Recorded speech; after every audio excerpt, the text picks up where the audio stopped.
ಈಗ Virabhadrasana 2 warrior pose. Veerabhadra ಅಂದ್ರೆ warrior. ಅದನ್ನ ಹೇಗ್ ಮಾಡೋದು ಅಂತ ತಿಳ್ಕೊಳ್ಳೋಣ. ಮೊದಲಿಗೆ ಇದನ್ನ ಯಾರು ಮಾಡಬೇಕು ಯಾರು ಮಾಡಬಾರ್ದು ಅನ್ನೋದನ್ನ ತಿಳ್ಕೊಳ್ಬೇಕು.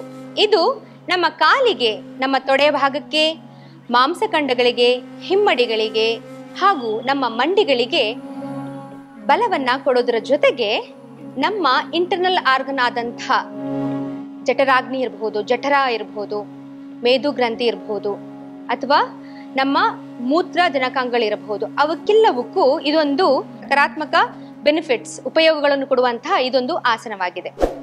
ಇದನ್ನ ಯಾರು ಅತಿಯಾಗಿ ನೀ ಪೇನ್ ಇರುವಂಥವ್ರು ಅಥವಾ ಮಂಡಿ ಆಪರೇಷನ್ ಆಗಿರಬಹುದು, ಸರ್ಜರೀಸ್ ಆಗಿರಬಹುದು, ಅಥವಾ ನಿಮ್ಮ ಮೊಣಕಾಲಿಗೆ ಏನಾದರೂ ಏಟಾಗಿರಬಹುದು, ನಿಮ್ಮ ಬೆನ್ನಿನ ಮೂಳೆಗೆ ಏನಾದರೂ ಪ್ರಾಬ್ಲಮ್ ಆಗಿರಬಹುದು, ಅಂಥವರು ವೈದ್ಯರ ಸಲಹೆ ಜೊತೆಗೆ ನಿಧಾನವಾಗಿ ಮಾಡಬೇಕಾಗತ್ತೆ. ಈಗ ಇದನ್ನ ಹೇಗ್ ಮಾಡೋದು ಅನ್ನೋದನ್ನ ತಿಳ್ಕೊಳ್ಳೋಣ.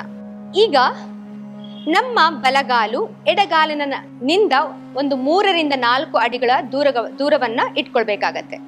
ಫಸ್ಟ್ ಏಕಂ, ನಿಧಾನವಾಗಿ 2 ಕಾಲನ್ನ ದೂರ ತಗೊಳ್ಳಿ. ದ್ವೇ, ನಿಮ್ಮ ಬಲಗಾಲು ಪಾದ 90 ಡಿಗ್ರಿ ಬಲ ಸೈಡಿಗೆ ಹೋಗ್ಬೇಕು, ಬಲ ಭಾಗಕ್ಕೆ ತಿರುಗಬೇಕು. ಅದ್ರ ಜೊತೆಗೆ ನಮ್ಮ ಎಡಗಾಲಿನ ಕಾಲಿನ ಪಾದ ಒಂದು 20 ರಿಂದ 30 ಡಿಗ್ರಿ ಒಳಗಡೆ ಬರಬೇಕು.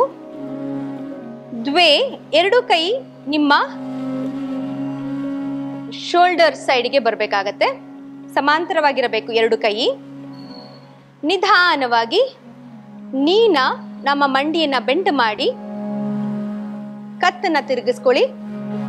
ದೃಷ್ಟಿ ನಮ್ಮ ಕೈಯ ಮಧ್ಯದ ಭಾಗದ ಬೆರಳಿ ಜೊತೆಗೆ ಇರಬೇಕು.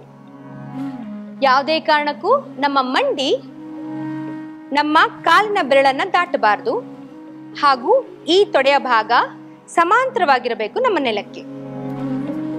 ಎದೆ ಎಕ್ಸ್ಪ್ಯಾಂಡ್ ಆಗಿರಲಿ. ಸರಳವಾದ ಉಸಿರಾಟ. ನಿಧಾನವಾಗಿ ತ್ರೀಣಿ, ಮಂಡಿಯನ್ನ ನಿಧಾನವಾಗಿ ವಾಪಸ್ ತೆಗೆದುಕೊಂಡು ಬನ್ನಿ. ಚತ್ವಾರಿ, 2 ಕೈನ ಇಳಿಸಿ ಕಾಲನ್ನ ಸೇರಿಸ್ಕೊಳ್ಳಿ. ಈ ಒಂದು ಆಸನ ಮಾಡೋದ್ರಿಂದ ನಮ್ಮ ಸ್ಥೈರ್ಯ ಅಂದ್ರೆ ನಮಗೆ ಒಂದು ಕಾನ್ಫಿಡೆನ್ಸ್ ಜಾಸ್ತಿ ಆಗತ್ತೆ, ನಮ್ಮ ಆತ್ಮಸ್ಥೈರ್ಯ ಹೆಚ್ಚಾಗತ್ತೆ, ನಮ್ಮೇಲೆ ನಮಗೆ ಕಾನ್ಫಿಡೆನ್ಸ್ ಬರುತ್ತೆ ಸರಿಯಾದ ರೀತಿಯಲ್ಲಿ ಮಾಡುವುದರಿಂದ. ಈಗ ಬೇರೆ ಸೆಲ್ಫ್ ಕಾಂಪ್ಲಿಮೆಂಟ್ರಿ. ಸೊ ಈಗ ಎಡಭಾಗಕ್ಕೆ ಮಾಡೋಣ. ಏಕಂ, ಕಾಲು ಅಗಲ,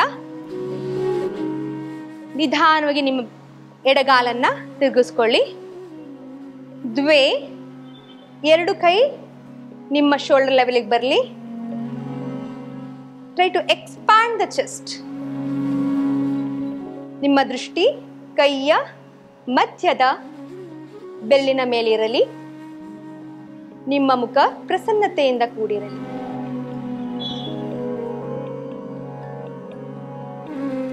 ತ್ರೀಣಿ, ನಿಧಾನ ಕೈನ ಕೆಳಗಡೆ ಇಳಿಸಿ. ಚತ್ವಾರಿ, ನಿಧಾನ ಕಾಲನ್ನ ಹತ್ರ ತೆಗೆದುಕೊಂಡು. ಈಗ ವಿಶ್ರಾಂತಿ. 2 ಕಾಲು ದೂರ ಇರಲಿ. ಕಣ್ಣು ಹದವಾಗಿ ಮುಚ್ಚಿರಲಿ. ಮುಖ ಪ್ರಸನ್ನತೆಯಿಂದ ಕೂಡಿರಲಿ. ನಿಧಾನವಾಗಿ ವಿಶ್ರಾಂತಿ, ವಿಶ್ರಾಂತಿ, ವಿಶ್ರಾಂತಿ.